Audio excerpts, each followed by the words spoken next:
Bienvenido a otra de mis clases. Esto es Steps by Steph.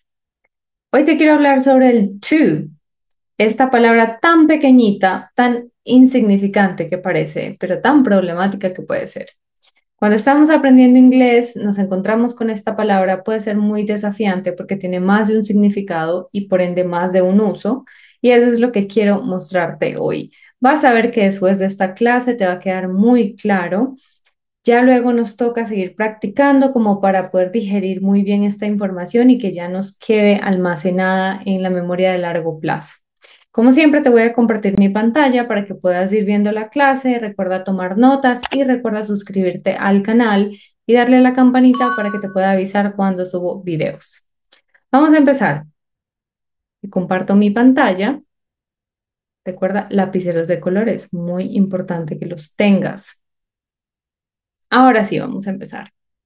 Entonces, la palabra to, yo, Stephanie, me gusta explicarla y digamos que clasificarla en que esta palabra tiene tres sonidos. Entonces, vamos a colocar primero acá, discúlpame, no tres sonidos, tres significados. Así me gusta verla, sí, normalmente.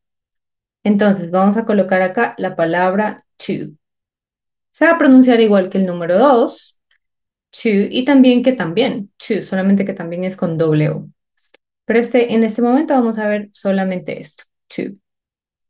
Uno de sus significados, vamos a ir cambiando de colores. Recuerda que me gusta usar muchos colores. Uno de sus significados es a o hacia, o sea, indica dirección. Voy a utilizarla cuando hable de dirección. ¿A qué me refiero con esto? Si yo digo que voy a o hacia un lugar, que fui a o hacia un lugar, voy a utilizar este to. Entonces, hablamos de dirección. Si yo digo, como un ejemplo, I went to the beach, estoy diciendo fui a la playa. Entonces, vamos a desglosar esto. Tengo fui, I went, fui a la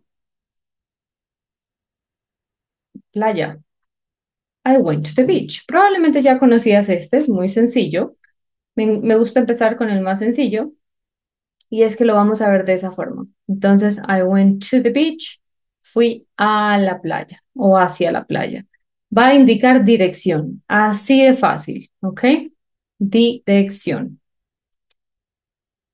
Con el siguiente significado tenemos, vamos a eliminar esto que tenemos acá. Recuerda que este es el número 1, que significa a o hacia, y hablamos de dirección, de que vamos a o hacia un lugar.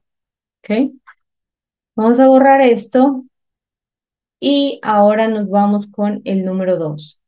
Para el número 2, este es uno de los más importantes y créeme que es uno de los que las personas omiten más, pero es demasiado relevante. El to, a ver, hay dos teorías. Hay profesores de inglés que dicen que sirve para separar los verbos. No sé si has escuchado eso. A veces yo lo digo de esa forma porque siento que es más fácil para que las personas entiendan, pero cuando me encuentro con personas que sí saben que es un verbo en ciertos tiempos o que es un verbo en infinitivo, esas personas me gusta enseñárselos de esta forma, que ya te voy a mostrar ahora, porque sé que me van a entender y es mucho más fácil para ellos comprender. Entonces, lo puedes ver desde esa perspectiva, que es para separar el verbo primario del secundario, y la otra es que hace el verbo infinitivo. Esa es la verdadera explicación. Hace el verbo infinitivo. El verbo infinitivo. Pero, ¿qué es un verbo infinitivo? Antes de que te sientas como que abrumado con esta información, esto es muy fácil de entender, ¿sí? No te vayas todavía. Quédate acá porque créeme que es muy fácil de entender. Un verbo infinitivo es un verbo que no, vamos a ponerlo así en súper grande, no tiene tiempo, ¿ok? Pero ¿cómo así que un verbo no tiene tiempo? Por ejemplo, si yo digo estudiar, no tiene tiempo, o sea, no está en presente, en pasado, en futuro. Si yo digo comer, no tiene tiempo. Si digo dormir, tampoco tiene tiempo, pero tienen algo en común. Algo que tienen en común es que estos tres terminan en ar, ir. O sea, tienen como esa terminación con la R, ¿sí? En español, tú los reconoces de esa forma. Los verbos infinitivos terminan en ar, ir. La terminación u, or, ur no existe. Solamente es areri. Vamos a usar otro. Usar, mira, usar es otro infinitivo. Tenemos también trabajar. Pensemos en todos los que tienen ar. Estudiar, usar, trabajar, adornar, bailar, manejar. Vamos ahora con los que tienen er. Comer, responder. ¿Qué más tenemos con er? Beber. Entonces, todos esos son infinitivos. Con ir tenemos ir, dormir, servir. Tenemos, ¿qué más que termina en ir? Escupir, se me ocurrió. ¿Ok? Entonces, si termina en ar, herir, eso en español significa que es un verbo infinitivo. ¿Cómo haces un verbo infinitivo en inglés? Poniéndole el to, porque tú no le puedes agregar ar, ir al verbo para su terminación, porque acuérdate que es un idioma diferente. Entonces, lo que haces es ponerle el to. Ahora te debes estar preguntando, ¿pero cuándo se utilizan esos verbos infinitivos si me estás diciendo que no tienen tiempo? Ya te leí la mente, tranquilo, I got you. Entonces vamos, te voy a mostrar cómo se utilizan. Los verbos infinitivos en español y en inglés, en ambos idiomas, se utilizan como verbo secundario. ¿Ok? Secundario. El primario, el primario es el que tiene el tiempo.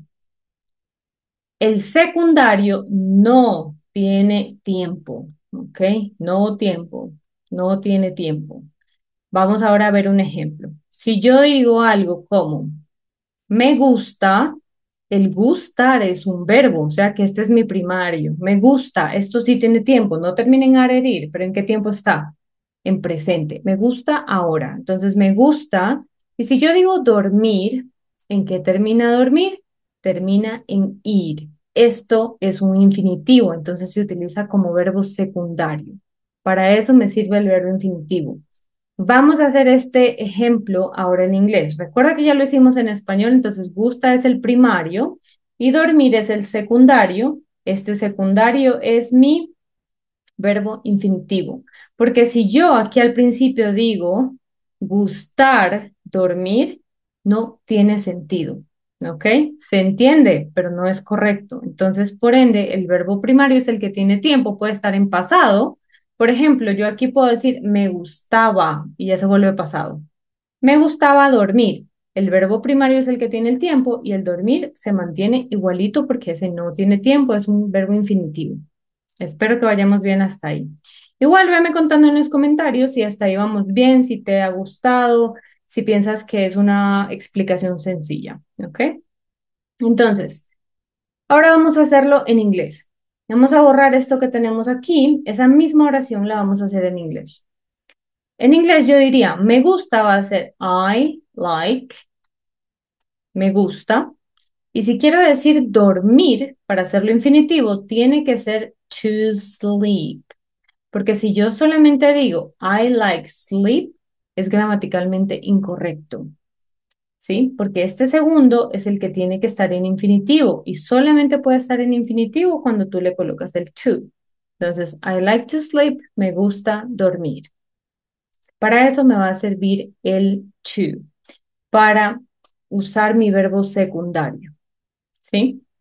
Créeme que el 85% de personas que conozco que han empezado clases conmigo y así, les cuesta un poquito este tema porque una cosa es que tú sepas en papel, en teoría, y otra cosa es que lo lleves a la práctica. Entonces, para llevar a la práctica no tenemos que caernos un montón de veces, tenemos que equivocarnos, sino que a nadie le gusta equivocarse y ese es el problema.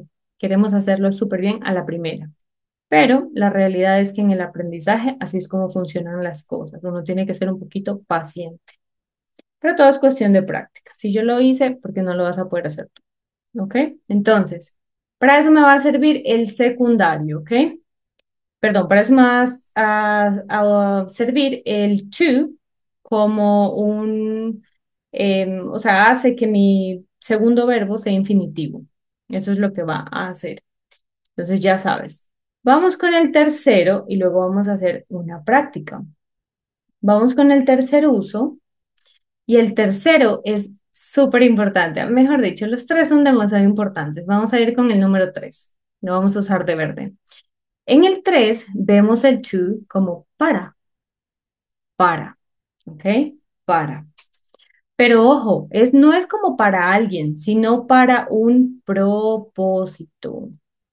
Para un propósito. Después de este to como para, tiene que venir una acción. Por ejemplo, para nadar. Entonces, ese es mi propósito, nadar. Si digo para manejar, manejar es mi propósito, entonces a eso me refiero con un propósito. Primer ejemplo, yo digo, necesito dinero, entonces vamos a ponerlo desde español, necesito dinero para, ¿cuál es el objetivo? ¿Por qué necesito el dinero? El propósito, para pagar la renta, por ejemplo. Necesito dinero para pagar la renta, ¿ok? O el alquiler. Entonces, vamos, necesito, eso sí tiene tiempo y está en presente. I need, no hay que poner ningún to, porque eso es solamente para que terminen aredir. Necesito dinero, I need money para to pagar, pay, pero si se dan cuenta que aquí dice para, pero también pagar, pagar termina en ar. El mismo to está haciendo doble trabajo, está haciendo de para y también está haciendo que mi verbo sea infinitivo. Lo que pasa es que aquí ya no necesito utilizar un to pay, ¿sí? Para que no sea redundante, no voy a decir to pay, sino que uno solo es para ambos significados. Entonces, necesito dinero para pagar la renta, the rent. Necesito, I need, dinero, money, para pagar, to pay the rent, la renta. Y este es el tercer significado. Te debes estar preguntando, pero ¿cómo así? ¿No se supone que para es for?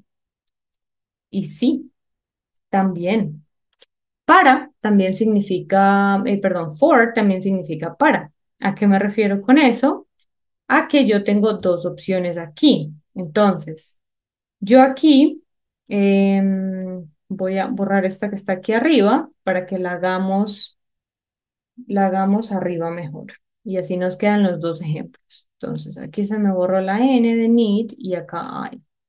Yo también puedo decir I need, vamos a hacer la misma, necesito dinero, I need money para, y puedo utilizar el for como un para.